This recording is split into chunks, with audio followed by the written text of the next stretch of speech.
नमस्कार बच्चों, जय हिंद। आप लोगों का वापस से हार्दिक स्वागत है। लास्ट क्लास में हमने टाइप्स ऑफ रिलेशन के बारे में जाना था और अपनी जर्नी में आगे चल के हमें सवालों के भी जवाब को ढूंढना पड़ेगा जो किताबों में हमें सवाल मिलते हैं या कॉम्पिटिटिव एग्जाम्स के अंदर जो सवाल आते हैं।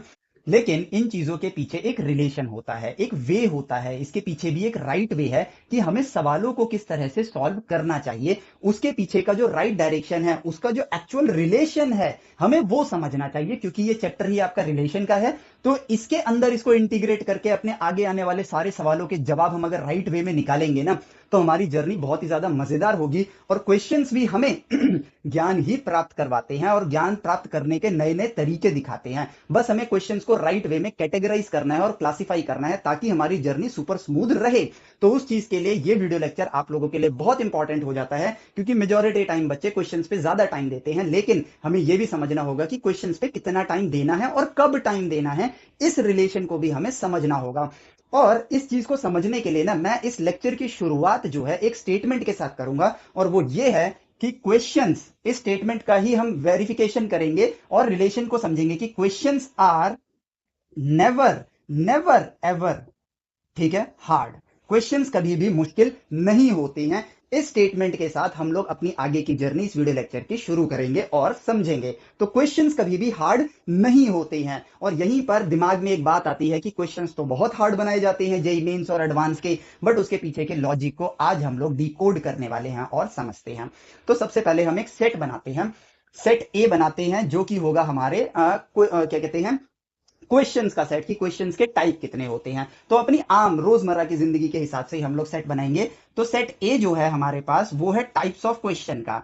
टाइप्स ऑफ क्वेश्चन का, तो टाइप्स ऑफ क्वेश्चंस हमारे पास जो आते हैं उस सेट में अगर मैं बात करूं तो इसके अंदर मुझे जो मिलता है वो मिलता है, या तो डायरेक्ट क्वेश्चन मिलेगा, डायरेक्ट क्वेश्चन, या फिर मुझे मिलेगा यहां पर कंबाइंड, या फिर मैं कहूं मिक्स्ड क्वेश्चन। ठीक है, मिक्स्ड क्वेश्चन, अभी बताऊंगा ये सारी चीजें। मिक्स्ड क्वेश्चन या फिर मिस्टीरियस क्वेश्चन, मिस्टीरियस क्वेश्चन। ठीक है, इन सारे चीजों के पीछे क्वेश्चन लगा हुआ है। तो ये बन गया मेरे पास एक सेट बन गया टाइप्स ऑफ क्वेश्चन का। ठीक है, अब ये जो टाइप्स ऑफ क्वेश्चन है हमारे, इसके बाद हम एक सेट देखते हैं यहां पर नॉलेज का या फिर इंफॉर्मेशन का। इंफॉर्मेशन का, जितनी ज्यादा इंफॉर्मेशन उतनी ज्यादा नॉलेज। ठीक है, तो इंफॉर्मेशन का भी सेट जो बनेगा उसके अंदर हमारे पास कुछ पॉसिबिलिटीज आती हैं। वो ये है कि नो इंफॉर्मेशन, यानी कि या फिर नो नॉलेज, नो नॉलेज। ठीक है, या फिर मैं इन्फो लिख देता हूं यहां पर। ठीक है, इन्फो, नो इन्फो, या फिर क्या कहते हैं, हम ये कह सकते हैं मिडिल इन्फो, मतलब समवट, कुछ कुछ पता है, कुछ कुछ नहीं पता है। ठीक है, तो समवट इन्फो, समवट इन्फो।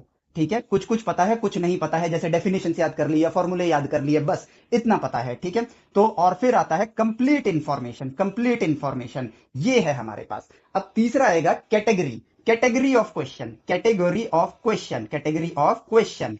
ठीक है, इसके अंदर दो ही एलिमेंट्स आएंगे, और वो जो दो एलिमेंट्स हैं वो कौन कौन से हैं, इजी, मीडियम भी लिख सकते हैं, हार्ड भी लिख सकते हैं, बट हम दो ही कैटेगरीज में इसको डाल रहे हैं, इजी एंड हार्ड। ठीक है, अब यहां पर हमें इनको रियल लाइफ ऑब्जर्वेशन से मैप करना है और इनके जो पीछे जो रीजन है उन चीजों को समझना है, और वो समझ हमें अपने जीवन में ढालनी है ताकि हम अपने क्वेश्चंस की जर्नी को राइट वे में यूज कर सकें।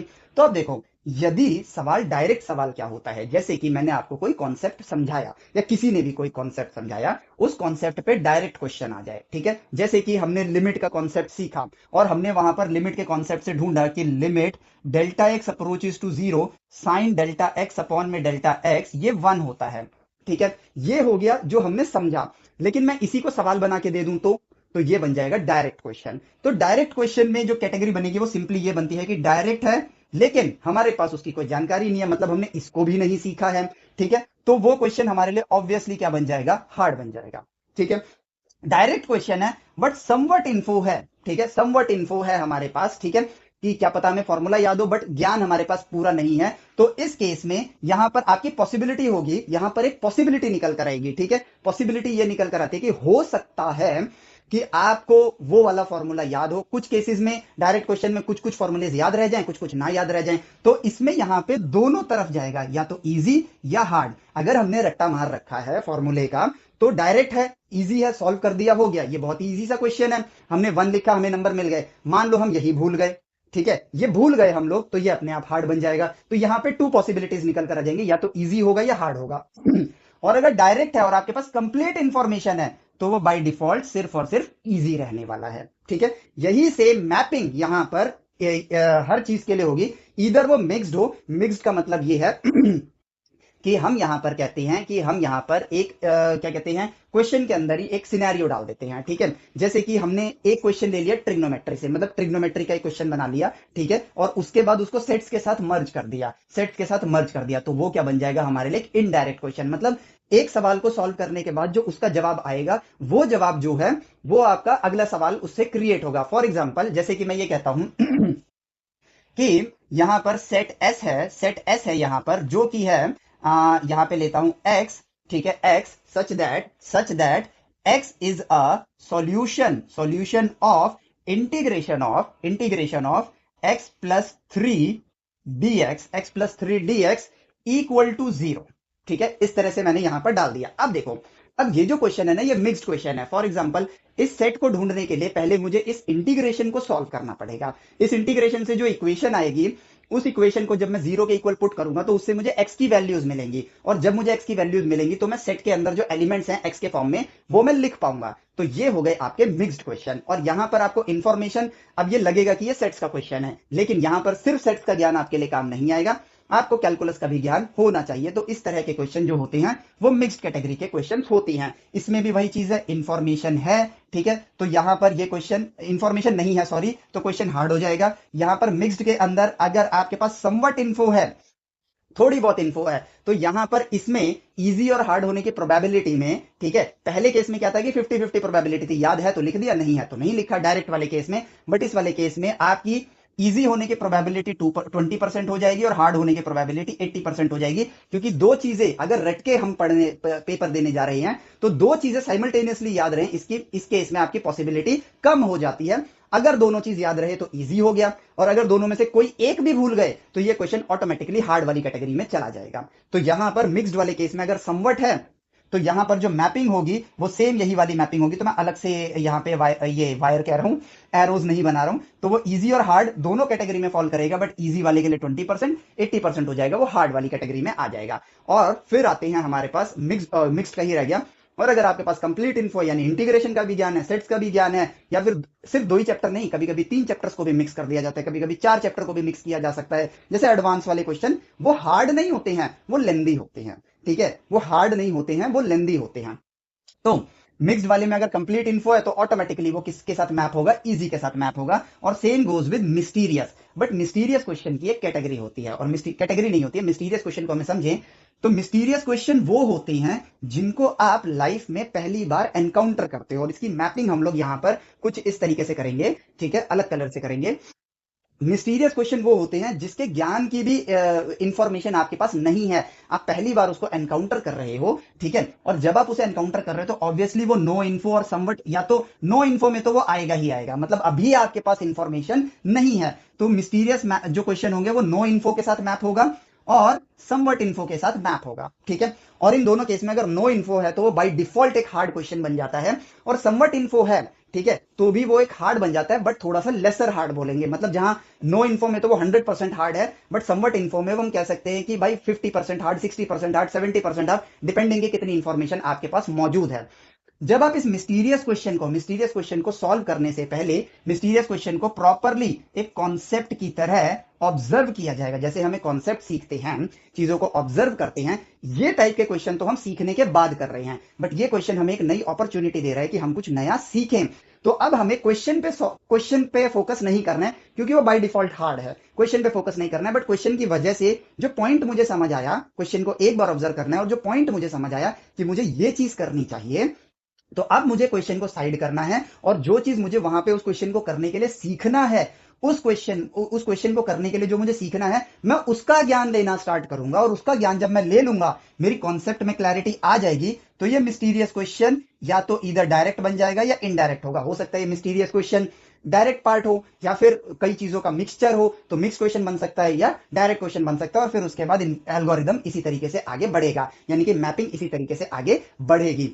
तो हमें डायरेक्ट क्वेश्चन, ऑब्वियसली हमें कंप्लीट इन्फो पे जाना है। मिक्स्ड क्वेश्चन हमें कंप्लीट इन्फो पे जाना है, क्योंकि इससे क्वेश्चन क्या हो जाएंगे, इजी हो जाएंगे। वेरएज मिस्टीरियस क्वेश्चन है वो बाय डिफॉल्ट स्टार्टिंग में हार्ड है। तो क्वेश्चन में अपने वक्त को हमें बचाना है, क्वेश्चन सॉल्व करते नहीं रहना है कि कभी ये लगा दो कभी वो लगा दो। क्वेश्चन अगर आपसे कुछ पूछ रहा है तो उसके ज्ञान को प्राप्त करो, और उसके बाद जब ज्ञान प्राप्त हो जाएगा तो ये चीज इन दोनों में से किसी एक कैटेगरी में ऑटोमेटिकली ट्रांसफॉर्म हो जाएगी। जब भी आप कोई नई चीज सीखते हो तो स्टार्टिंग में वो आपके लिए मिस्टीरियस ही होता है। जैसे कि अभी अगर मैं ये कहूं कि अभी आप लोगों के लिए अगर मैं एक सवाल ले आऊं कि integration of x sine x, ठीक है, अगर मैं इसको करना स्टार्ट करूं, ऑब्वियसली एक दिन हम इसको पढ़ लेंगे। यदि आप 12th के स्टूडेंट नहीं हो और आपने ये नहीं पढ़ा है उन बच्चों से, और अगर आप 12th के स्टूडेंट हो भी और आपने ये पढ़ रखा है, तो ये सोचो जब तक आपने इसको नहीं पढ़ा था उस टाइम तक ये आपके लिए एक मिस्टीरियस क्वेश्चन ही तो था कि इसे कैसे करना है। ज्ञान प्राप्त हो गया तो उसके बाद ये क्वेश्चन डायरेक्ट और मिक्स्ड में कन्वर्ट हो जाएगा ऑटोमेटिकली, और उसकी अगर कंप्लीट इंफॉर्मेशन होगी तो क्वेश्चन हमेशा इजी होंगे। इट मींस कि क्वेश्चंस हार्ड तब होते हैं जब या तो हमारे पास कोई इंफॉर्मेशन नहीं होती है या टुकड़ों में आधी अधूरी इंफॉर्मेशन होती है, और आधी अधूरी इंफॉर्मेशन तब आती है जब हम कॉन्सेप्ट का रट्टा मारते हैं या फिर बस टिप्स एंड ट्रिक्स का इस्तेमाल करते हैं या फॉर्मूला याद करके क्वेश्चन सॉल्व करने चल पड़ते हैं। तो ये है देखो असली मैपिंग, सेट्स के जरिए मैप करना इजी हो गया और चीजों को समझना कितना आसान हो गया। अब यहां पर हम कुछ क्वेश्चंस को देखते हैं ताकि हम इन कैटेगरीज को भी डिस्कवर कर सकें और अपने क्वेश्चंस को आसान बना सके, अपनी जर्नी को आसान बना सके। उसके लिए मैं सिंपली जेडब्ल्यू के क्वेश्चंस लूंगा जो कि आपके जेई में आए थे, और इन चीजों पे बच्चों को ज्यादा मजा भी आता है। लेकिन इंपॉर्टेंट क्या है, इंपॉर्टेंट ये है आपकी टाइमलाइन, ठीक है, आपकी टाइमलाइन। अभी आप शुरुआती दौर में हो, शुरुआती दौर में आपको जो क्वेश्चंस करने हैं ना, शुरुआती दौर में आपको डायरेक्ट क्वेश्चंस ही करने हैं, डायरेक्ट क्वेश्चंस ही करने हैं। रीजन रीजन अगर मैं मिक्स्ड क्वेश्चन अभी कर रहा हूं, से फॉर एग्जांपल अगर हम अपने ही उसमें चलें, अपने ही सीक्वेंस में चलें, तो अभी हम रिलेशन फंक्शन पढ़ रहे हैं और मैं क्वेश्चंस लूंगा सेट के, क्योंकि अभी रिलेशन फंक्शन कंप्लीट नहीं हुआ है, तो मैं सेट्स के क्वेश्चंस लूंगा जो जेडब्ल्यू में आए हैं। तो सेट्स तक हमने पढ़ लिया है, लेकिन क्या सेट्स के अंदर जो डायरेक्ट क्वेश्चन होंगे वो तो मैं ऑब्वियसली कर लूंगा क्योंकि सेट्स का ज्ञान मेरे पास है।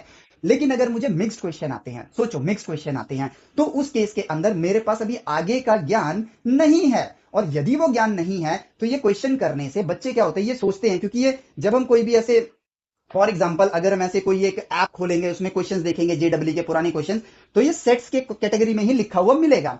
तो हमें लगेगा कि यार ये तो एक सेट का क्वेश्चन है, लेकिन मैंने सेट पढ़ लिया और मुझसे सेट का क्वेश्चन हो नहीं रहा है, तो मैं फालतू में डिमोरलाइज होऊंगा। जबकि हम ये छोटी सी सोच को अगर देखें कि यहां पर मैं क्वेश्चन अभी दिखाता हूं आपको ये क्वेश्चन देख के ही समझ आ जाता है कि भाई ये मिक्स्ड कैटेगरी का है, इसके लिए मुझे भी आगे के सवाल करने हैं। तो वहां पर मिक्स्ड क्वेश्चन शुरुआती दिनों में करने से मैं अपने वक्त को बर्बाद करूंगा। क्यों? क्योंकि एक तो वो क्वेश्चन होगा नहीं, ठीक है, क्योंकि जो इन्फॉर्मेशन आपके ब्रेन में होती है आप उसी को प्रोसेस कर सकते हो, तो इन्फॉर्मेशन ही नहीं है मेरे पास अभी, तो मैं उसको प्रोसेस कैसे कर सकता हूं? तो अगर उसी क्वेश्चन को मैं 5-6 अटेम्प्ट करता हूं और लास्ट में ये कंक्लूड करता हूं कि जेडब्ल्यू हार्ड है, तो यहां पर मैंने अपने आप को ही एक गलत इंफॉर्मेशन दे दी और अपने राइट ट्रैक को रॉन्ग ट्रैक में कन्वर्ट कर लिया, जबकि वो क्वेश्चन बहुत ही आसान है। जैसे ही मैं वो चीज सीख लेता ये क्वेश्चन बड़ा आसान हो जाता, बट मैंने गलत वक्त पे गलत क्वेश्चन चुन के अपने दिमाग को एक गलत इंफॉर्मेशन दे दी कि क्वेश्चंस हार्ड होते हैं। अब जैसे मैं आपको यहाँ पे पहले दो सवाल दिखाता हूं जो कि आपको देखने को जब मिलेंगे, तो यहां पर आप उन सवालों को देखना, जेडब्ल्यू का है, मैं यहां पे उसका स्क्रीनशॉट भी लगा दूंगा, आप क्वेश्चन को रीड भी कर लेना, ठीक है। तो इसमें देखते हैं डायरेक्ट और मिक्स्ड क्वेश्चन का हमारा अप्रोच क्या होना चाहिए। तो पहला क्वेश्चन जो है आपको स्क्रीन पे यहां नजर आ रहा होगा, आप उसको देखो, ये 2009 में आया था सेट्स के अंदर में। तो यहां पर कह रहे हैं कि अगर मेरे पास तीन सेट हैं ए बी सी, तीन सेट है मेरे पास ए बी एंड सी, ठीक है, such that A intersection B is equal to A intersection C, ठीक है, एंड हमें बोला गया है कि A union B is also equal to A union C, ठीक है। देन हमारे पास चार ऑप्शन है कि ए सेट सी सेट के बराबर है या बी सेट सी सेट के बराबर है, ए इंटरसेक्शन बी फाई के बराबर है और ए आपका बी सेट के बराबर है, ठीक है। ये हमारे पास इंफॉर्मेशन आ रही है।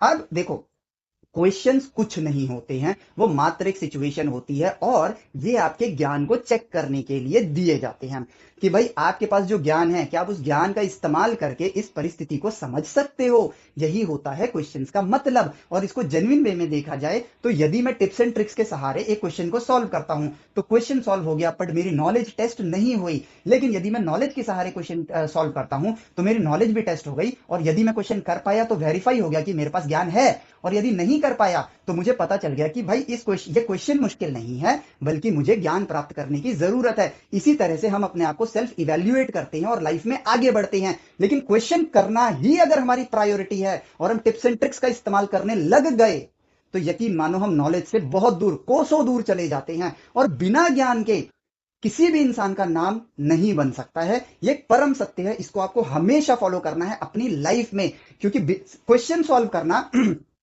सिर्फ क्वेश्चन सॉल्व करना is not our priority. Question solve करना ताकि ये पता चले कि क्या मेरे पास ज्ञान है या नहीं है, ये प्रायोरिटी होनी चाहिए।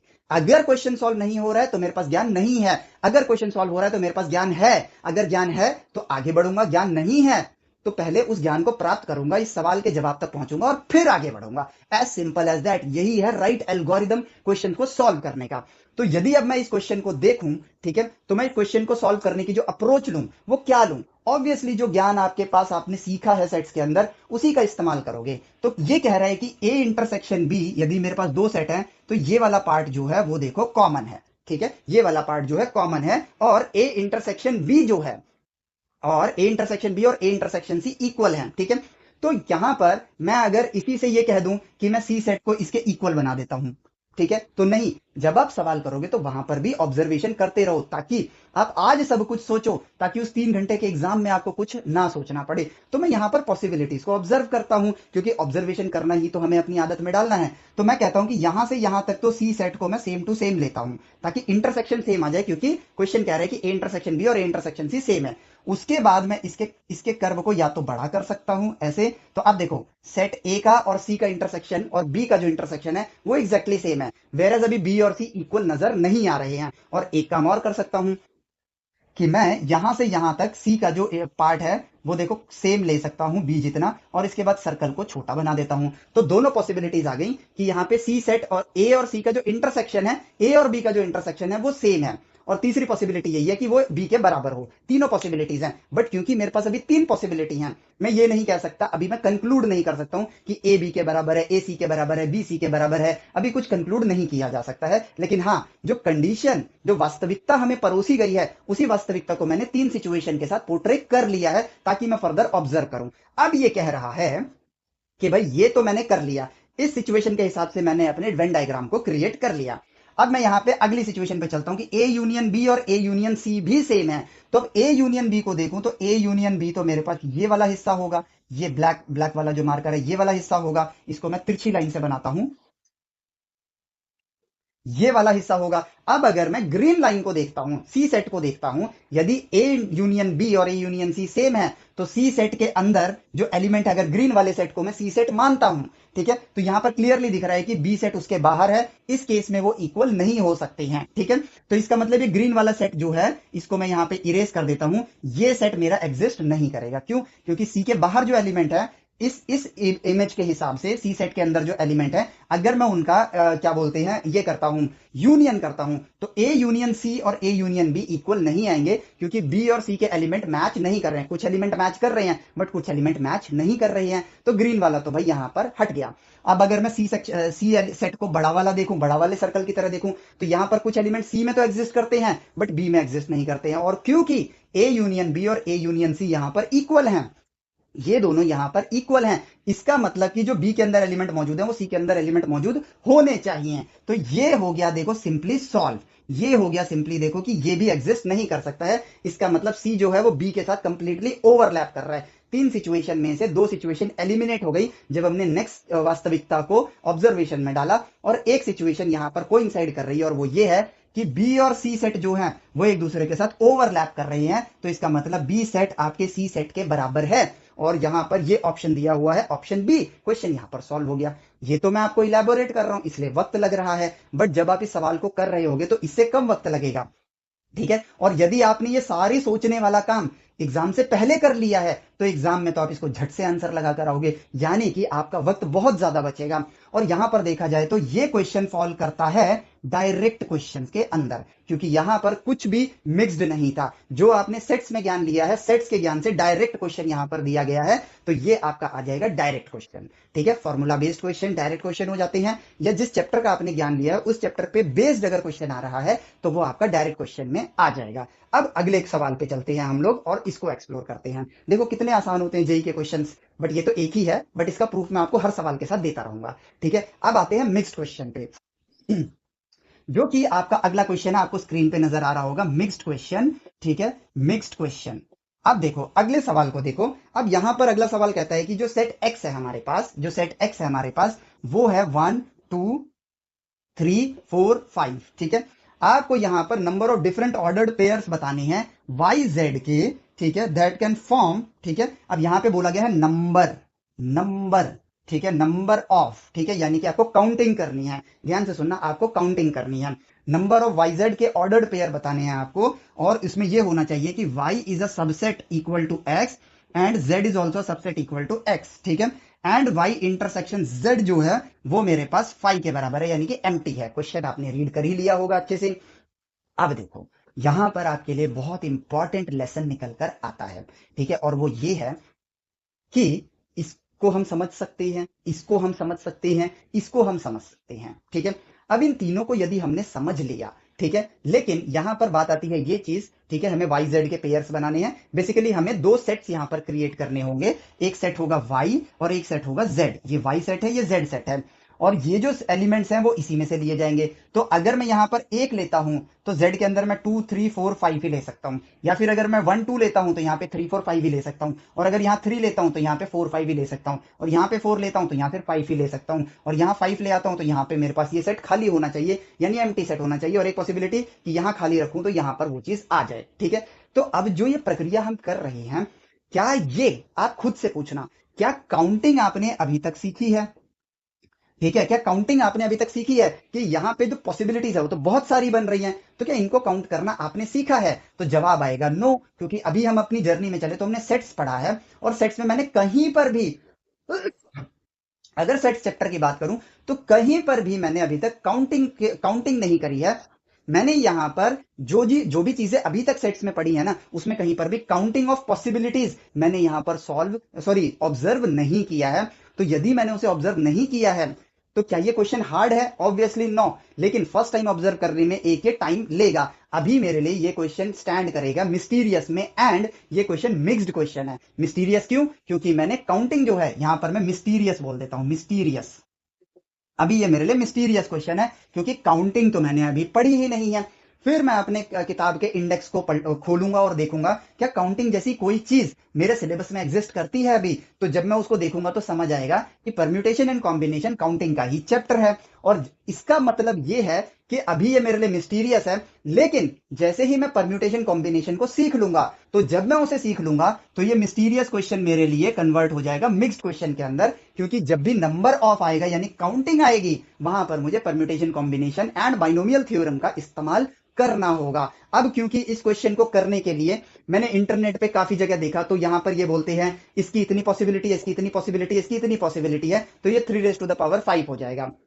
यस, वो आप सॉल्यूशन देख सकते हो, लेकिन जरा सोचो, जो मैंने ही अभी लाइन बोली कि इसकी इतनी पॉसिबिलिटी, उसकी उतनी पॉसिबिलिटी, उसकी उतनी पॉसिबिलिटी है, ये आपके लिए अभी के लिए एलियन वर्ड है या नहीं है? क्योंकि यहां पर मैंने ये लाइन इस क्वेश्चन को सॉल्व करने के परसेप्शन से बोली है, लेकिन जब मैं परम्यूटेशन कॉम्बिनेशन को एक्सप्लोर कर रहा हूंगा, तब मैं यहाँ पॉसिबिलिटीज के हिसाब से नहीं बोल रहा हूंगा, मैं वहां पर हर एक पॉसिबिलिटी को ऑब्जर्व कर रहा हूंगा और ज्ञान प्राप्त कर रहा हूंगा। जब मेरे पास ज्ञान प्राप्त हो जाएगा तो यही लाइन कि 3 to the power 5 इसका रिजल्ट है, बट इसमें 3 पॉसिबिलिटी इस वाले केस में है, उस वाले केस में है, और उस वाले केस में, जैसे कि केसेस यहां पर निकल कर आएंगे। केसेस ये होता है कि x बिलोंग करेगा y को और x does not belongs to z, क्योंकि भाई इंटरसेक्शन आपका फाई आना चाहिए, या फिर x does not belongs to y, x belongs to z। एक पॉसिबिलिटी हो जाएगी x does not belongs to y and x does not belongs to z, क्योंकि इन्हीं केसेस के अंदर जब आप इसे सॉल्व करते हो तो यहां पर आपका y इंटरसेक्शन z जो होगा वो हमेशा एम्प्टी सेट आएगा, इसमें भी, इसमें भी और इसमें भी।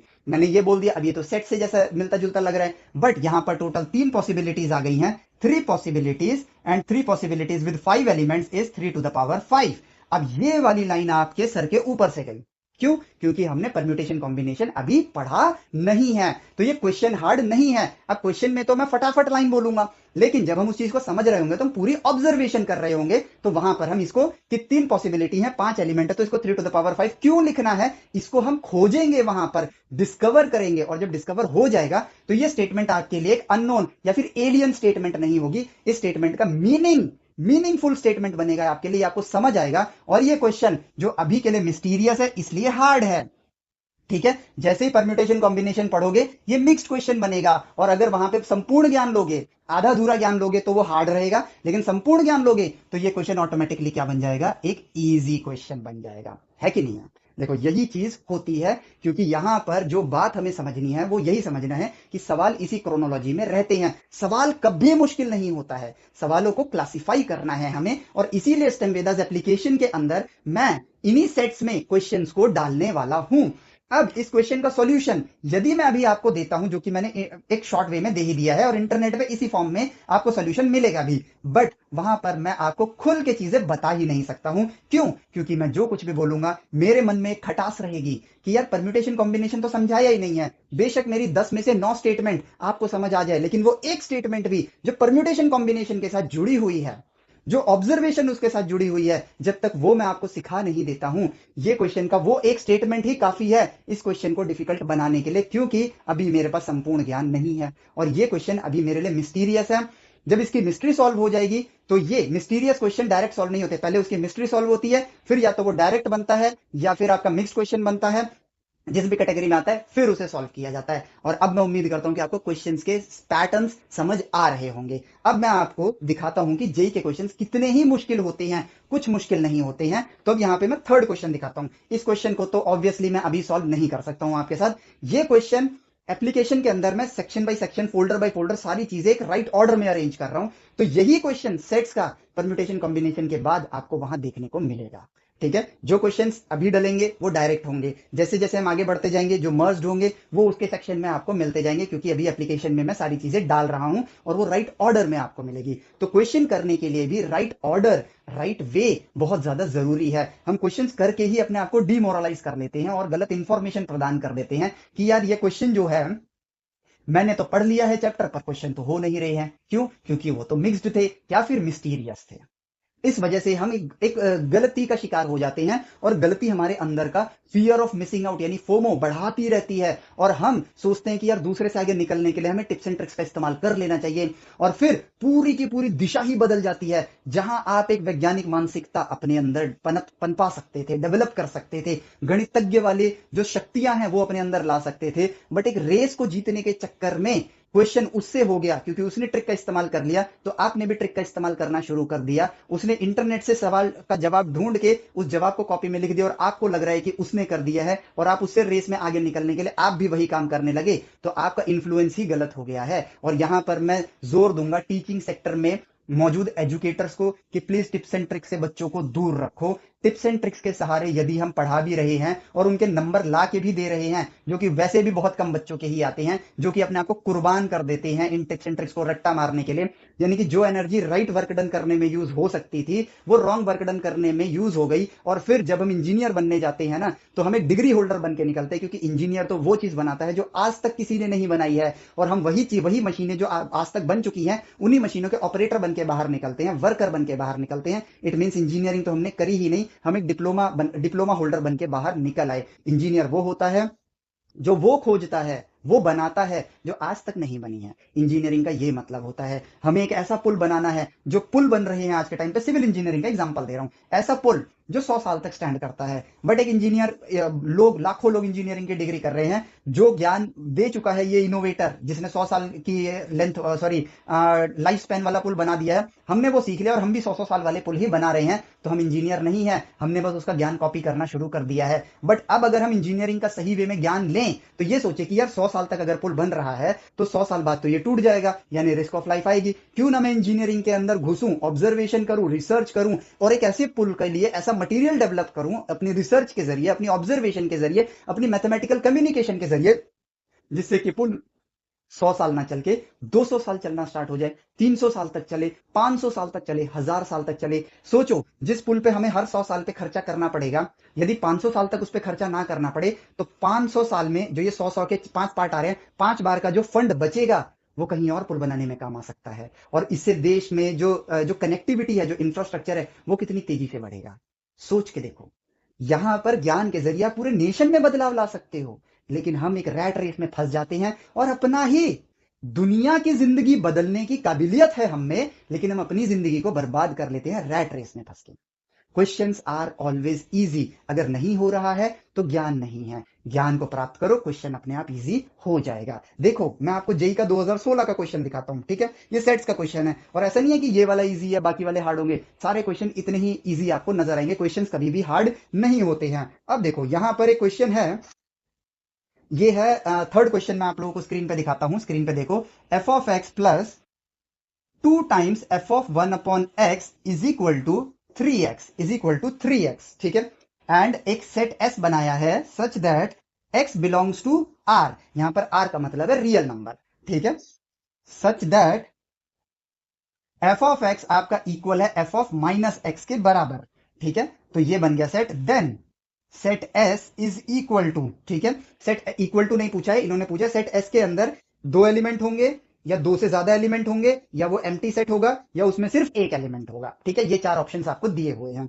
अब ये क्वेश्चन को हम देख रहे हैं, सबसे पहले तो ये बोलो क्वेश्चन इजी होता है, ठीक है, फिर इस क्वेश्चन को ऑब्जर्व करो, क्या ये डायरेक्ट है, इनडायरेक्ट है, सॉरी डायरेक्ट है, मिक्स्ड है, या मिस्टीरियस है, तो ऑब्वियसली मिस्टीरियस तो हम नहीं कहेंगे, क्योंकि वैसे तो मैंने अभी आपको एफ ऑफ एक्स वाले सिंबल भी नहीं बताया, बट ये रिप्रेजेंटेशन है, ठीक है, अब दो दो लेक्चर के बाद ये रिप्रेजेंटेशन आ जाएगा, बट अगर हम देखेंगे कि ये तो एक रिप्रेजेंटेशन है, एक फंक्शन है, जैसे रिलेशन बोलते हैं, रिलेशन फंक्शन ही होते हैं, तो रिलेशन को जब हम आर से रिप्रेजेंट करते हैं तो फंक्शन को एफ से रिप्रेजेंट करते हैं, फंक्शन है, ये फंक्शन है, ये वाला पार्ट रहा, ठीक है, और फिर यहां पर मुझे एक सेट बनाना है, इट मींस ये पहले 2 चैप्टर के अंदर ही स्टैंड करता है, आगे के चैप्टर्स नहीं है, तो इट मींस ये मिक्स्ड हो सकता है, सेट और फंक्शन के नॉलेज का मिक्स्ड क्वेश्चन है। अब अगर पूरी नॉलेज मिल जाए तो ये क्वेश्चन देखो कितना इजी होगा, हो सकता है अभी मैंने फंक्शन नहीं बताया है तो, और जो बच्चे सिर्फ यहीं तक देख चुके हैं उनके लिए, बट जो बच्चे पढ़ चुके हैं ऑलरेडी फंक्शन क्या है तो वो देखो कितना आसान होगा, और जो नहीं भी पढ़े हैं तब वो भी देखो कितना आसान होगा। अब यहां पर ना मैं अपनी मैथमेटिकल नॉलेज का इस्तेमाल करूंगा और इस क्वेश्चन को सॉल्व करूंगा।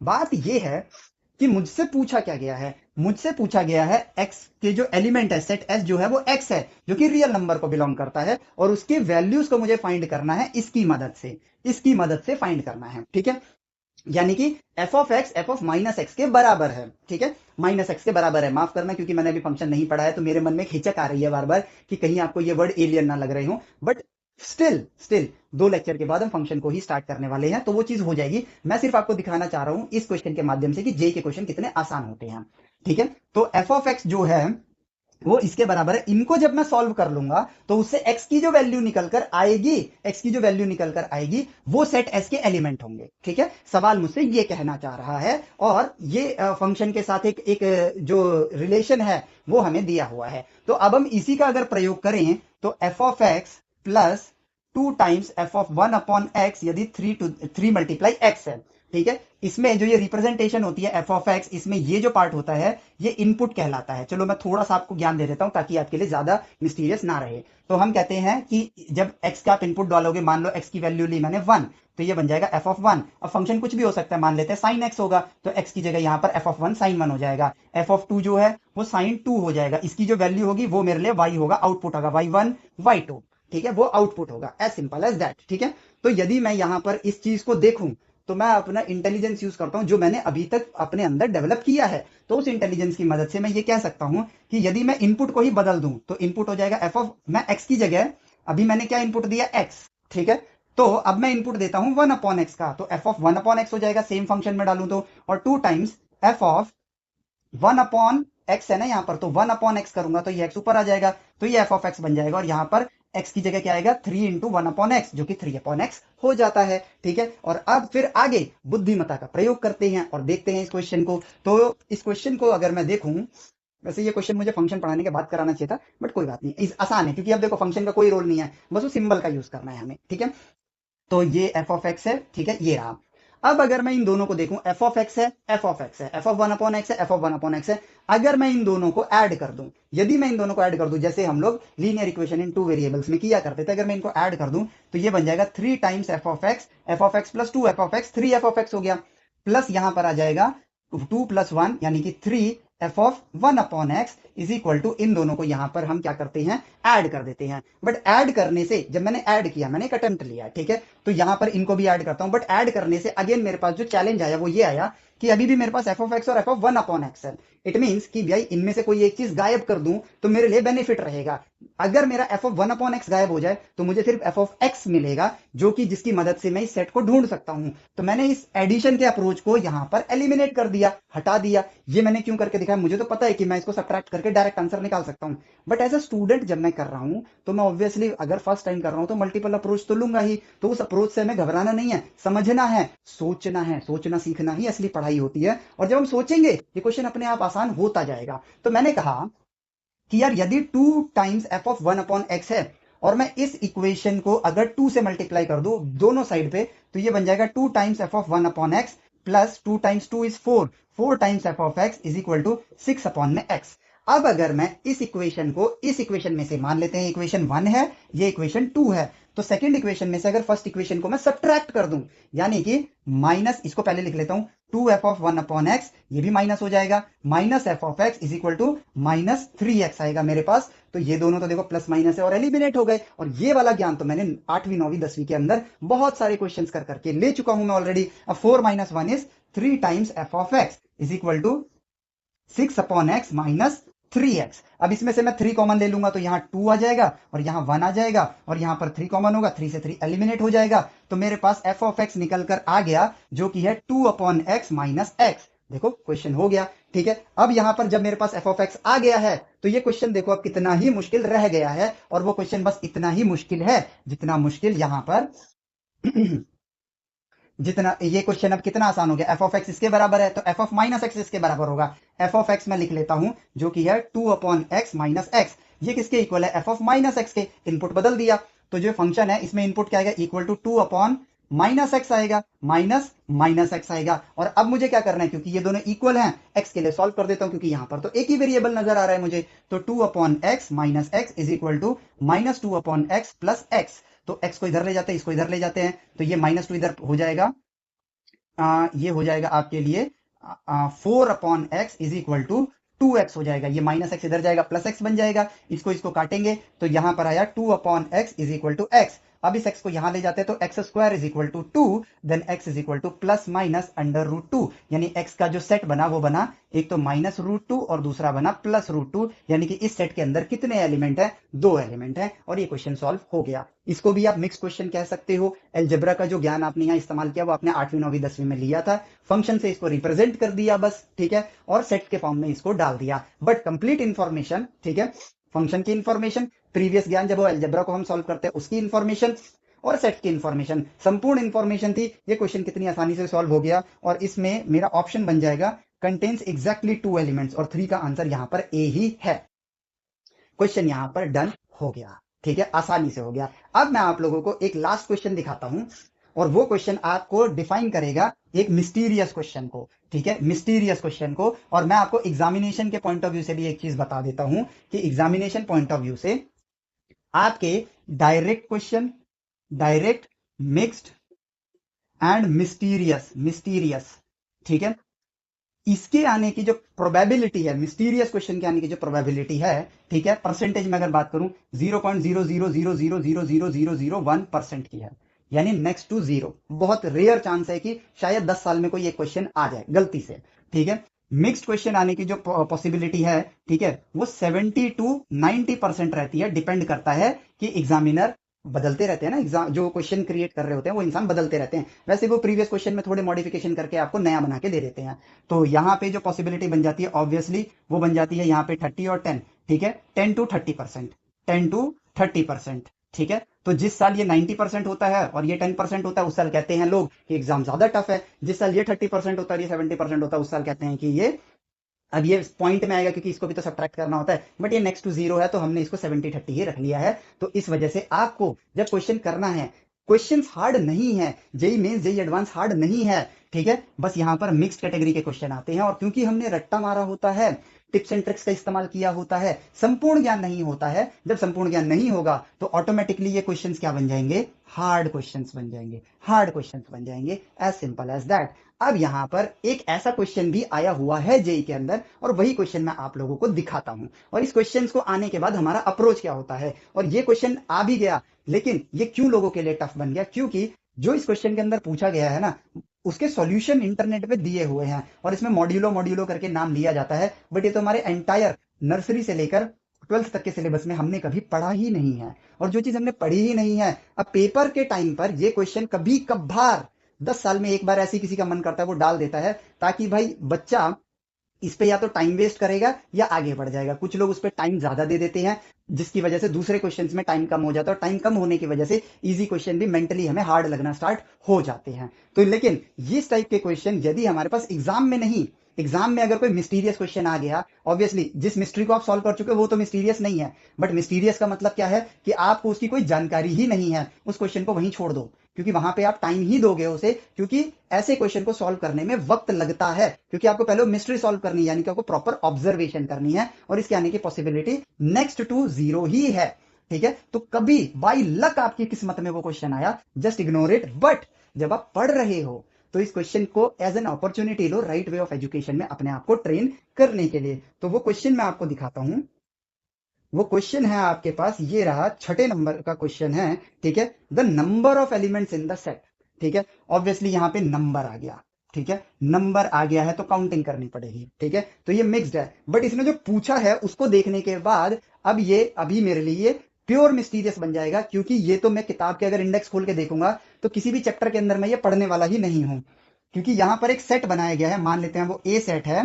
ठीक है, जो कि है एन, एन से रिप्रेजेंट करेंगे, n belongs to capital N, यानी कि नेचुरल नंबर को बिलोंग करता है, such that n is less than equal to 100, greater than equal to 10, and 3 to the power n minus 3 is a multiple of 7।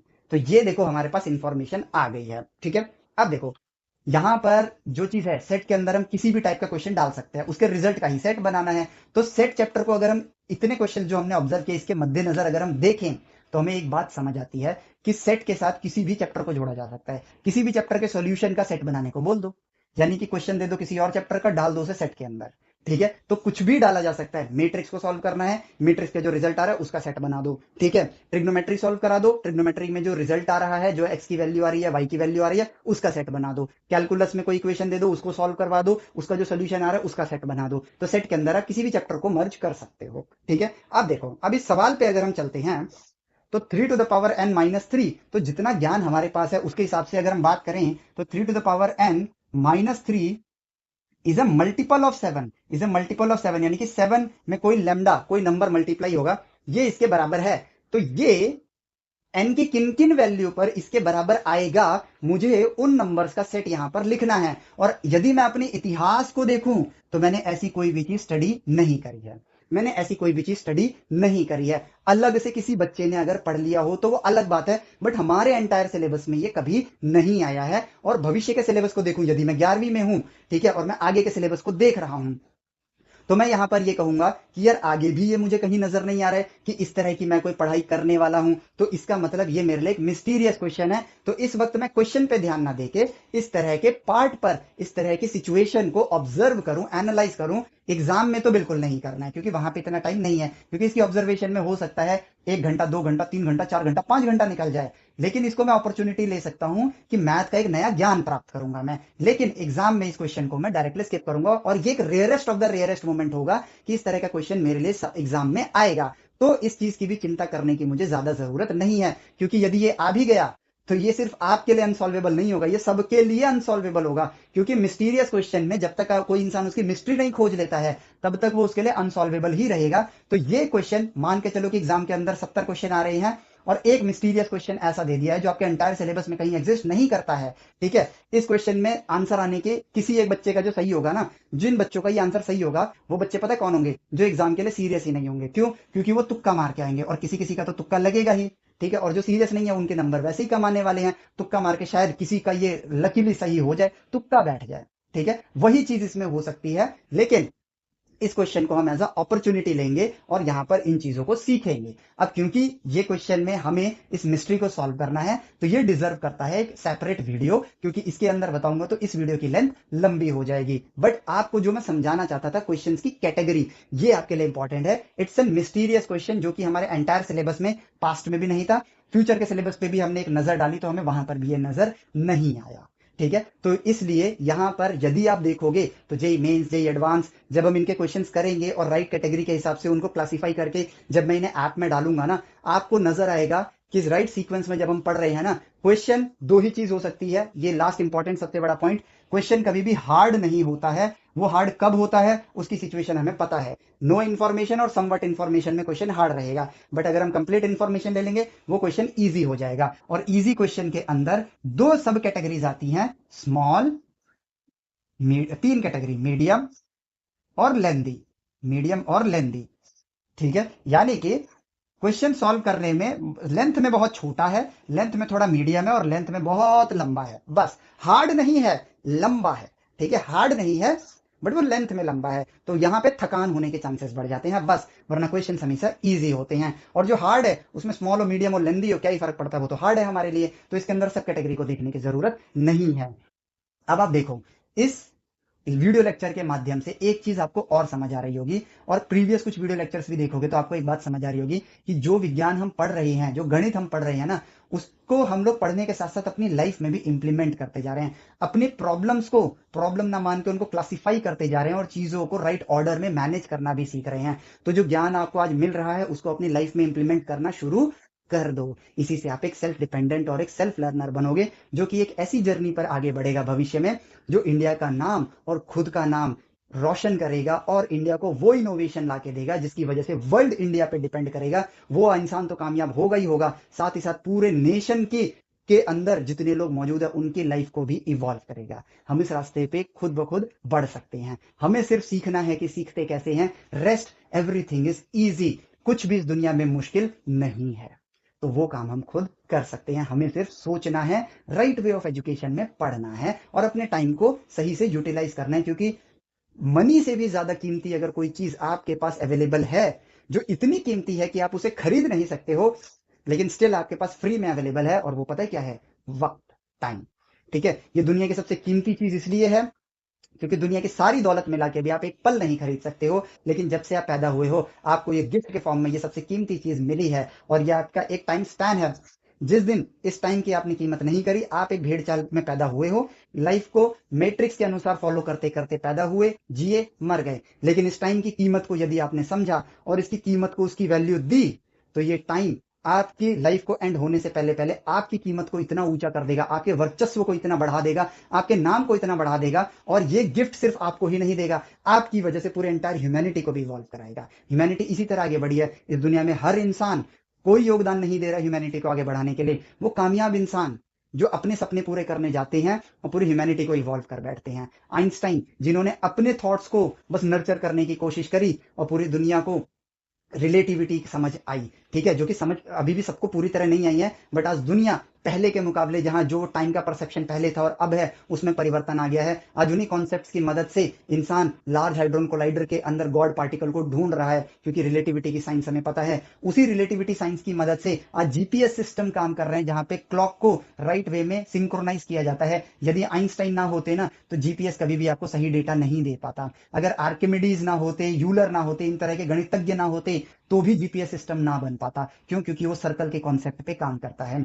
अगर sir Isaac Newton ने अपनी ख्वाहिशों को पूरा ना किया होता, तो क्या ह्यूमैनिटी आज की मॉडर्न 21st सेंचुरी में आती? नहीं आती। सिर्फ अपनी ख्वाहिशें पूरी करो, लेकिन आपकी ख्वाहिशें सामाजिक नहीं होनी चाहिए, इवोल्यूशनरी होनी चाहिए। उन्हीं चीजों को एक्चुअली में ख्वाहिश बोला जाता है। सामाजिक ख्वाहिशें ख्वाहिशें नहीं होती है, सामाजिक ख्वाहिशें एक दिखावा होता है, जिसके माया जाल में फंस के इंसान अपनी पूरी जिंदगी में अपने पास सबसे कीमती चीज वक्त को बर्बाद कर देता है, और जिंदगी में कभी कामयाब इंसान नहीं बन पाता है। और पूरी दुनिया उसको घसीटती पसीटती रहती है, भीड़ में तो इंसान टक्कर खाता है, इधर उधर गिरता पड़ता रहता है, लेकिन जब वो इंसान कामयाब बन जाता है ना, यही भीड़ जो खुद कामयाब नहीं होना चाहती है, बट आपको जरूर सैल्यूट करेगी। क्यों? क्योंकि आपने वो चीज हासिल करके दिखाई है, और इस रास्ते पे बढ़ना मुश्किल नहीं है, सिर्फ इस माया जाल को तोड़ना है, क्योंकि ये माया जाल रोज आपको रॉन्ग वे ऑफ एजुकेशन की तरफ धकेलेगी। आपको कहेगी नहीं, नंबर ही इंपॉर्टेंट है, वो कहेगी नहीं, टाइम कहाँ है तुम्हारे पास, इतना सारा सिलेबस पड़ा हुआ है, सारा 100% सिलेबस रटने से अच्छा है मैं 10%, वैसे तो 100% सिलेबस को राइट वे ऑफ एजुकेशन में फॉलो किया जाए ना।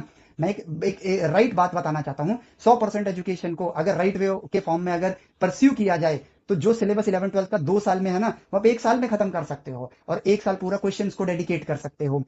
लेकिन रॉन्ग वे ऑफ एजुकेशन में परसेप्शन धड़ाधड़ सरासर गलत हो रखे हैं और हर पॉइंट ऑफ टाइम पे धड़ाधड़ इसको गलत इंफॉर्मेशन पोर्ट्रे की जा रही है। इतना बड़ा सिलेबस है, अरे ट्रिक याद कर लो, अरे टिप याद कर लो, अरे सिर्फ नंबर लाने जरूरी हैं, पढ़ने का टाइम नहीं देना है, एग्जाम पे एग्जाम करते रहना है ताकि बस एग्जाम की ही प्रिपरेशन होती रहे, ज्ञान की प्रिपरेशन नहीं होती है। ये मैट्रिक्स मैट्रिक्स के पास एल्गोरिदम नहीं है कामयाब इंसान बनने का, ये आपको अपने जैसा ही बनाएगा।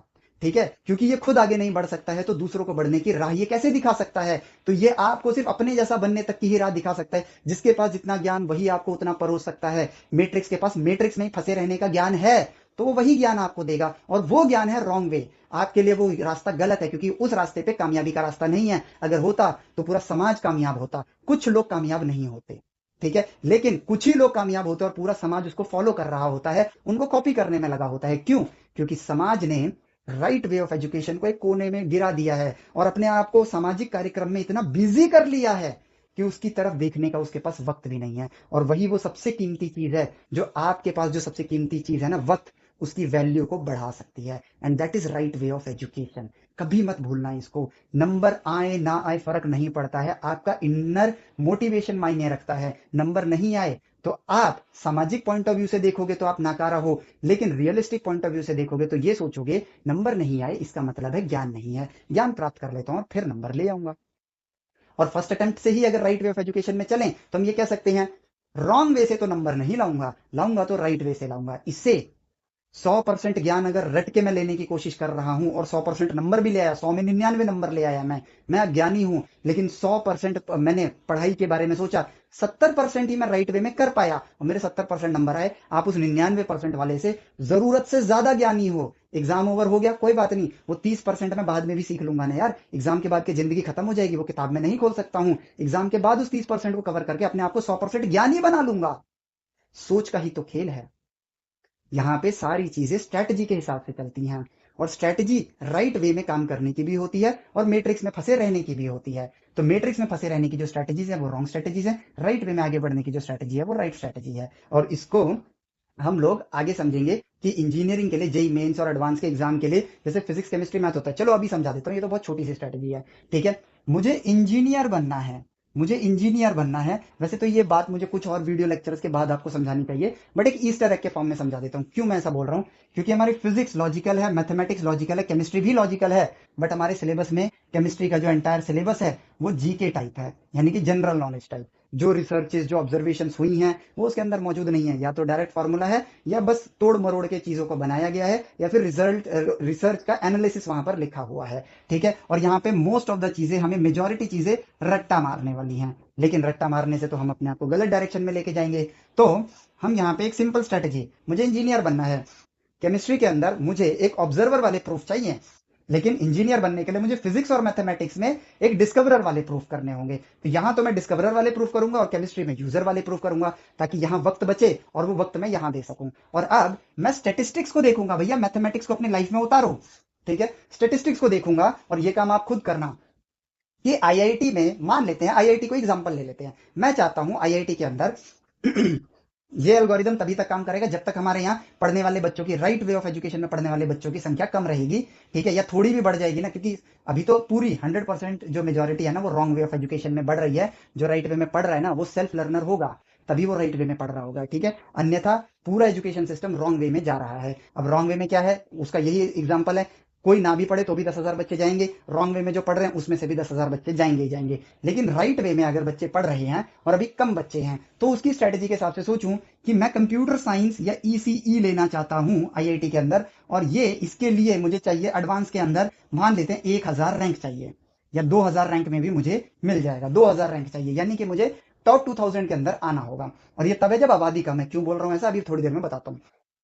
तो 2,000 रैंक चाहिए मुझे। 2,000 रैंक के लिए मुझे 99.8 परसेंटाइल लाना होगा, परसेंटाइल लाना होगा। ठीक है, और 99.8 परसेंटाइल का मतलब है कि यदि मैं स्टेटिस्टिक्स गूगल पे लिखूंगा परसेंटाइल वर्सेस मार्क्स, तो मुझे वहां पर देखने को मिलेगा जेई मेंस में 320 में से अराउंड अराउंड मान के चलो 180 पर ही मेरी 99.8 परसेंटाइल या 180 से भी कम नंबर पे ही मेरी क्या कहते हैं 99.8 परसेंटाइल बन जाती है। यानी कि मैं इतने नंबर लाके भी टॉप 2000 में आ सकता हूँ। ठीक है, या जो भी इसका वैल्यू होगा वो आप देख लेना। ठीक है, और जेई एडवांस के अंदर ये पेपर कितने नंबर का होता है? शायद 360 नंबर का होता है, ये 300 नंबर का होता है।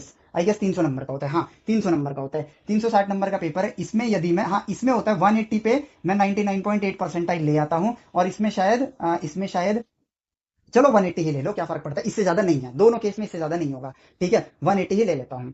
अब अगर 180 का मैं परसेंटेज देखूं यहाँ पर 52, ये 60% के आसपास आ रहा है, 60% के आसपास आ रहा है। ठीक है, यदि केमिस्ट्री में मुझे रट्टा मारना पड़ रहा है और वो रट्टा मारने की वजह से मुझे उसको बहुत ज्यादा वक्त देना पड़ रहा है, तो मैं केमिस्ट्री को अगर मैं देखूं तो 40% यहाँ पे मैथमेटिकल है और 60% यहाँ पे रट्टा मारने वाला है। तो मैंने इसको कर दिया स्किप, इस पे रखा फोकस, क्योंकि इससे मैं राइट वे ऑफ एजुकेशन पे रहूंगा ही।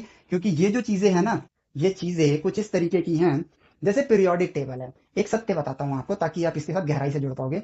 पीरियोडिक टेबल इसलिए बनाया गया था ताकि क्लासिफिकेशन लोगों के लिए इजी हो, लोगों को टेबल्स को याद ना करना पड़े, वो आसानी से समझ पाए उसको देख के। वो एक डेटाबेस है जिसको बनाया गया था ताकि आप एलिमेंट्स की पहचान करने में आपको आसान हो। और हम गधों की तरह पीरियोडिक टेबल याद करते हैं, इसके ऊपर गाना बनाते हैं, वो राइमिंग्स बनाते हैं, हीना और करीना के अक्सरे रंगीन, बेटा मांगे कार स्कूटर बाप रोए उससे टेपो। ठीक है, और क्या होता है, बाल गंगाधर इंडियन तिलक, ऐसे ऐसे करके हम लोग ट्रिक्स बनाना स्टार्ट करते हैं। अरे भाई, पीरियोडिक टेबल बना ही है, ठीक है, इस चीज को वो करने के लिए, क्या बोलते हैं, कि आपको ये चीजें याद ना करनी पड़े, आपके लिए बस उसको पीरियोडिक टेबल को देखना और क्लासिफिकेशन करनी है। तो इस तरह की चीजें केमिस्ट्री के अंदर आ रही हैं। सो आई स्किप ऑन दैट क्योंकि मेरा मोटो इंजीनियर बनने का है, इनोवेटर बनने का है, रिसर्च करनी है। तो केमिस्ट्री का जो 40% एरिया है, जो मैथमेटिकल है, लॉजिकल ये भी है, बट हमने उन चीजों को भी याद करवाना शुरू कर दिया जो कि एक डेटाबेस है। एस सीरीज का एस ब्लॉक के एलिमेंट्स जो होते हैं उनकी ये प्रॉपर्टीज हैं। तो ये प्रॉपर्टीज उनको ऑब्जर्व करके डिस्कवर किया गया है। ये कंप्लीटली एक लैब बेस्ड एजुकेशन है, ना कि आपको रट्टा मारने के लिए। आप क्या कहीं ऐसे जाके एग्जामिन करोगे कि पत्थर ऐसा निकला है? आप सोचो, एक डेटाबेस है मेरे पास और मैं एक पत्थर मेरे पास आता है, जमीन से निकाल के एक पत्थर आता है, उसके अंदर मैं मल्टीपल केमिकल्स को अगर डालूंगा, तो मेरे पास अगर डेटाबेस लिखा होगा तो ये वो एस ब्लॉक का है, उसका डेटा शीट लिखा हुआ है। मैं उसकी मदद से उसके साथ उसके अंदर जो केमिकल रिएक्शन है उनको यहाँ पे अटेम्प्ट करूंगा। अगर मैच कर गए तो एस ब्लॉक का है, नहीं तो पी ब्लॉक के लिए चेक करूंगा, नहीं तो डी ब्लॉक के लिए चेक करूंगा, नहीं तो एफ ब्लॉक के लिए चेक करूंगा। बट हम क्या सोचते हैं कि नहीं, तुम्हें याद होने चाहिए, एस ब्लॉक के लिए ये रिएक्शन करना है, पी ब्लॉक के लिए ऐसे रिएक्शन करना है, डी के लिए ये प्रॉपर्टीज हैं, एफ के लिए ये प्रॉपर्टीज हैं। और क्या जब मैं एक इंजीनियर, मतलब एक मीटरोलॉजिकल डिपार्टमेंट में या एक सर्वे डिपार्टमेंट में होऊंगा, तो मैं बैठ के इस रटे हुए ज्ञान का इस्तेमाल करूंगा? नहीं भाई, मैं डेटा शीट का इस्तेमाल करूंगा। तो हम यहाँ केमिस्ट्री के अंदर जो गलती करते हैं वो यही गलती करते हैं कि डेटा शीट को भी हम याद करने लगते हैं। अरे ऑब्जर्वेशन करना सिखाओ, केमिस्ट्री तो पूरी पूरी लैब में होनी चाहिए, केमिस्ट्री क्लासरूम स्टडी है ही नहीं। एंड दैट इज वाई जिन लोगों को रटना पसंद नहीं होता उनके लिए केमिस्ट्री टफ हो जाती है। बट समाज को तो केमिस्ट्री में भी नंबर चाहिए, लेकिन ये चीजें यहाँ से एलिमिनेट होनी चाहिए। बच्चों को एक सही संज्ञान ज्ञान मिलना चाहिए कि केमिस्ट्री एक लैब बेस्ड चीज है, एक ऑब्जर्वेशन करने वाली चीज है। यहाँ पर ऑब्जर्व करके एक डेटा शीट बनाना, ये केमिस्ट्री है, ना कि उस डेटा शीट जो ऑलरेडी बन चुकी है उसको रट्टा मारना केमिस्ट्री है। ये completely wrong direction of education है इन केमिस्ट्री, जो कि हमारा समाज समझने से रहा, वो नहीं समझेगा उसे। ठीक है, लेकिन अगर मैं एक जेई के पॉइंट ऑफ व्यू से ना देखकर अपने आप को इंजीनियर बनाने के पॉइंट ऑफ व्यू से, ट्रू इंजीनियर बनाने के पॉइंट ऑफ व्यू से देखूं, तो मैं इसका 40% ज्ञान प्रॉपर ऑब्जर्वेशन के साथ लूंगा, क्योंकि ये मैथमेटिकल है। जैसे कि अब तो ऐसे चैप्टर्स भी काटने लगे हैं, सॉलिड स्टेट हो गया, जिसमें मैं मैथमेटिक्स का अपने क्या कहते हैं ज्योमेट्री का इस्तेमाल करके उसको सीख सकता हूँ। थर्मोडाइनमिक्स हो गया, स्टेट्स ऑफ मैटर हो गया आपका। ठीक है, और आपका ये क्या बोलते हैं, क्वांटम मैकेनिक्स वाला चैप्टर 2 है, या मॉलिक्यूलर ऑर्बिटल थ्योरी हो गई, वहां पर मैं यहाँ पर पूरा ज्ञान लूंगा। और फिजिक्स और मैथ में तो पूरा लॉजिकल है। अब हमारा समाज तो यहाँ पे भी टिप्स एंड ट्रिक्स परोस रहा है। यहाँ पर इंटरेस्ट के साथ पढ़ूंगा, यहाँ पर इंटरेस्ट के साथ पढ़ूंगा, और केमिस्ट्री के इस सेक्शन को इंटरेस्ट के साथ पढ़ूंगा, इस सेक्शन को स्किप मारूंगा। ठीक है, क्यों? क्योंकि इस सेक्शन में जो मैं वक्त देने वाला हूं ना, उस वक्त को मैं उस जगह पे उस वक्त पे लगाऊं जो मुझे पसंद है। अब क्योंकि मुझे पसंद है, अब होता क्या है, लोग इसकी वजह से इतना डर जाते हैं, फियर, केमिस्ट्री में नंबर नहीं आएंगे तो ये हो जाएगा, वो हो जाएगा, परसेंटेज गिर जाएगी। इतना समाज ने डरा रखा है ना कि हम बेफिजूल की चीज में, क्योंकि देखो ये समझ नहीं आ रहा होता है, ये चीजें समझ आ रही होती हैं तो हम सोचते हैं यार ये तो समझ आ जाएगी ना, इसको कर लेंगे। सोचो गलती कहाँ होती है, ये चीज समझ आने लग जाती है तो हम सोचते हैं इसको कर लेंगे, यार ये समझ नहीं आ रहा, यार इसको कैसे करूं, इसको तो एंड मोमेंट पे कर लूंगा, थोड़ा लॉजिकल है, समझा लूंगा अपने आप को। तो हमने इनको दे दिया कम वक्त, और जो चीज हमें स्किप करनी चाहिए हमने उसको दे दिया जरूरत से ज्यादा वक्त। अब इसमें इतना वक्त दे दिया कि इनको वक्त नहीं दिया, और यहां पर भी हमने लेना स्टार्ट कर दिया फिर अधूरा ज्ञान, क्योंकि एग्जाम आ गया। और एग्जाम तो यहाँ इतने धड़ाधड़ होते हैं, यूनिट टेस्ट, वीकली टेस्ट, फलाना टेस्ट, उडिन का test, half yearly, final, practical, practical के वाइवा। पढ़ते कहाँ हैं हम लोग तो एग्जाम ही देते हैं भाई। जब से स्कूल में एडमिशन लिया है पढ़ाई छोड़ के हमने एग्जाम ही तो करा है। तो ये भी एक गलत चीज है। तो अब यहाँ पर मैंने अगर इस वक्त को बचा लिया, इस केमिस्ट्री पे, इस फिजिक्स पे और इस मैथमेटिक्स पे किया, तो मैंने properly right way of education से पढ़ के अपने आप को ट्रू नॉलेज दी। और क्योंकि मैंने ट्रू नॉलेज दी तो इसके सवाल और इस सेक्शन के सवाल मेरे लिए सुपर इजी हो गए। और यहां पर अब मैं गलती नहीं करूंगा। अब मेरे अंदर एक कॉन्फिडेंस आएगा कि फिजिक्स में मैं 100 में से 100 नंबर ला सकता हूं, क्योंकि प्योर मैथमेटिकल है, करना मुझे पसंद है। क्योंकि मैंने यहां वक्त नहीं दिया था इसलिए मेरे यहां 10 नंबर आ रहे थे। और मैंने इसको भी गलत वे में पढ़ा था, रट्टा मारा था, इस वजह से मेरे यहां नंबर नहीं आए थे। और मैंने अपने वक्त को केमिस्ट्री में रट्टा मारने में लगा दिया कि सोचा इसी बहाने यहां से कुछ नंबर आ जाए, क्योंकि इसमें इतना वक्त दे दिया। इसके नंबर बढ़ाने के चक्कर में इसके नंबर और इस सेक्शन के नंबर मैंने घटा दिए। तो गलत डायरेक्शन की वजह से सारा खेल हुआ ना। अब अगर मैं 100 नंबर, चलो 100 नहीं, आप 80 नंबर को पकड़ के चलो कि 80% आपने फिजिक्स अच्छे से सॉल्व कर लिया और आपके एक भी क्वेश्चन गलत नहीं हो रहे हैं, सुपर इजी है। मैथ में तो 100 आने चाहिए यार, लेकिन फिर भी हम 80 ले लेते हैं। और यहां से आप उठा के चलो 20 या 30 नंबर, चलो आप 20 ही लो, बेयर मिनिमम लेके चलो, इससे तो ज्यादा ही करोगे ही आप। तो 80 80, 160 160 और 20 180, आप टॉप 2000 स्टूडेंट्स में ऑलरेडी आ चुके हो। ठीक है, ऑलरेडी आ चुके हो। बस फिजिक्स में थोड़े से 4 नंबर और बढ़ा लो, आप टॉप 1000 में आ जाओगे। स्ट्रैटेजी, राइट डायरेक्शन में पढ़ने की राइट स्ट्रैटेजी, यही तो है। क्या ये आप नहीं सोच सकते थे? सोच सकते थे, but matrix kept you busy. Matrix ने आपको बिजी रखा, वो गलत ज्ञान आपको देता रहा, ये करो वो करो। केमिस्ट्री वाले को केमिस्ट्री से मतलब है, फिजिक्स वाले को फिजिक्स से मतलब है, मैथ वाले को मैथ से मतलब है। लेकिन ये सब जुड़े हुए हैं, हम सबको यूनाइट होना पड़ेगा। हमें समझना होगा कि जो चीज अपने सिलेबस से हमें वो चीज काटनी चाहिए ना, या उन चीजों को राइट वे में एटलीस्ट समझाना चाहिए कि जो चीज एक डेटा शीट है उसको डेटा शीट ही रहने दो, उसको उसी ज्ञान के हिसाब से परोसो। लोग सोचते हैं साइंस हार्ड है just because of chemistry and biology, क्योंकि यहाँ हमें याद करने को बोला जाता है, जो कि करना ही नहीं चाहिए, वो तो एक डेटा शीट है। हमें समझना है कि इनको मतलब इन एक्सपेरिमेंट्स को कैसे किया जाए, ठीक है, इन केमिकल रिएक्शंस को एक कंट्रोल्ड एनवायरनमेंट में कैसे किया जाए। हमें एक्सपेरिमेंट्स करने चाहिए केमिस्ट्री के अंदर कि भाई एक्सप्लोजन की लेंथ कितनी होती है, उसकी वजह से हमें प्रिकॉशन क्या क्या लेने चाहिए। ये सब चीजें छोड़ के हम लोग इस केमिकल को इस केमिकल के साथ डालेंगे तो ये हो जाएगा, इसमें इलेक्ट्रॉन यहां से यहां चला जाएगा, उसमें वहां से वहां चला जाएगा, रट्टा मार रहे हैं। बिल्कुल ऐसा रियल लाइफ में नहीं करता है कोई इंसान, क्योंकि हमारा सिस्टम हमने गलत बना दिया है। तो इस बात को समझो, राइट स्ट्रेटेजी को फॉलो करो, दैट्स इट। बोर्ड के लिए केमिस्ट्री का ये रटने वाला पार्ट, इसको यूजुअल वे में निकाल के अपने नंबर यहाँ पे बढ़ा लो। फिजिक्स मैथ में तो आप 100 में 100 लाओगे ही लाओगे। अब बोर्ड के हिसाब से बात करें तो फिजिक्स मैथ में आप 100 में 100 लाओ, ये तो बहुत ईजी है। ये 80 80 अगर जेई में ला रहे हो तो फिजिक्स में तो 100 में 100 लाओगे ही। बाकी अगर राइट वे में पढ़ोगे ना, 100 100 फिजिक्स मैथ में भी ला सकते हो, क्योंकि आपने अपने वक्त को सही जगह उपयोग कर लिया, गलत जगह पे बर्बाद नहीं किया। क्योंकि ये सच बता रहा हूँ, मेजोरिटी, आप भी अगर कोई 12वीं का स्टूडेंट है तो आप बताना कि कितना वक्त आपने केमिस्ट्री को दे दिया जिसकी वजह से फिजिक्स और मैथमेटिक्स का वक्त कम हो गया है। 12वीं का अगर कोई स्टूडेंट देख रहा है तो प्लीज मुझे बताना कि पूरी 11वीं में क्या केमिस्ट्री की वजह से फिजिक्स और मैथमेटिक्स का वक्त गया या नहीं गया? गया। और मैं तो ये भी मानता हूँ कि अगर आप साइंस पढ़ रहे हो तो अदर सब्जेक्ट्स को भी एलिमिनेट कर देना चाहिए। बच्चे कंप्यूटर साइंस या पाइथन ले लेते हैं, टाइम वेस्ट। इंग्लिश वगैरह ये सब पढ़ रहे हैं, 10वीं तक सीख ली ना भाषा, काम खत्म।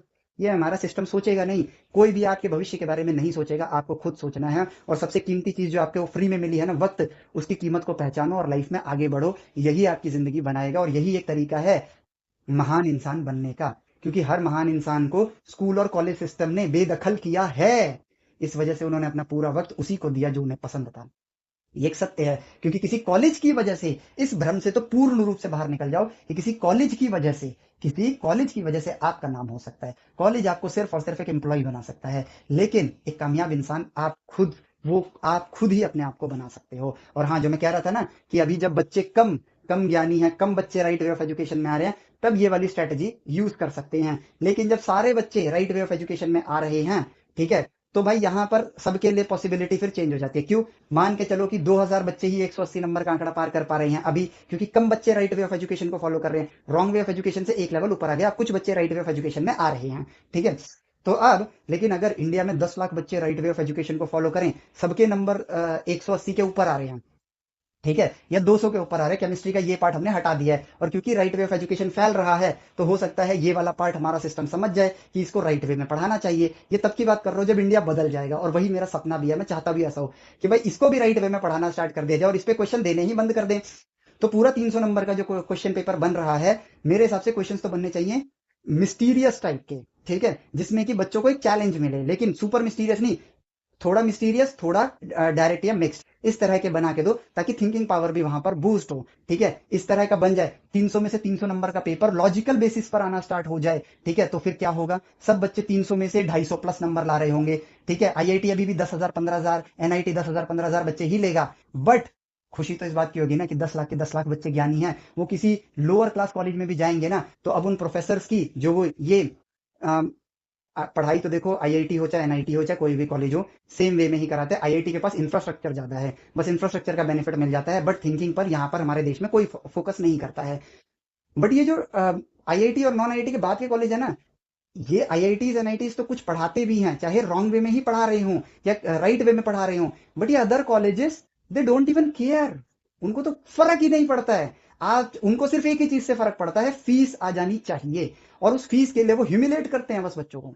इतने बुरे हालात हैं, और फिर इंजीनियरिंग में बच्चे चरस गांजा ही फूकते हैं क्योंकि उनको पढ़ाई मिली ही नहीं है।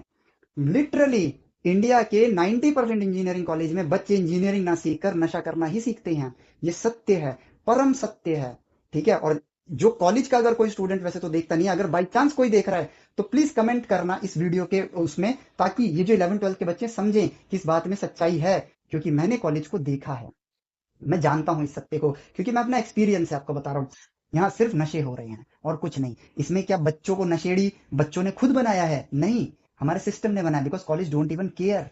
उनको फर्क ही नहीं पड़ता है आपकी जिंदगी बने या ना बने, उनको सिर्फ इस बात से फर्क पड़ता है कि आप हमें फीस दो, हम आपको डिग्री देंगे, काम खत्म। उस नंबर तक पहुंचने के लिए आप पापड़ बेलो, ये करो वो करो, फर्क नहीं पड़ता है, एजुकेशन से एकदम दूर हो जाते हैं। फिर हम कहते हैं कि हमारी पॉपुलेशन बेरोजगार है।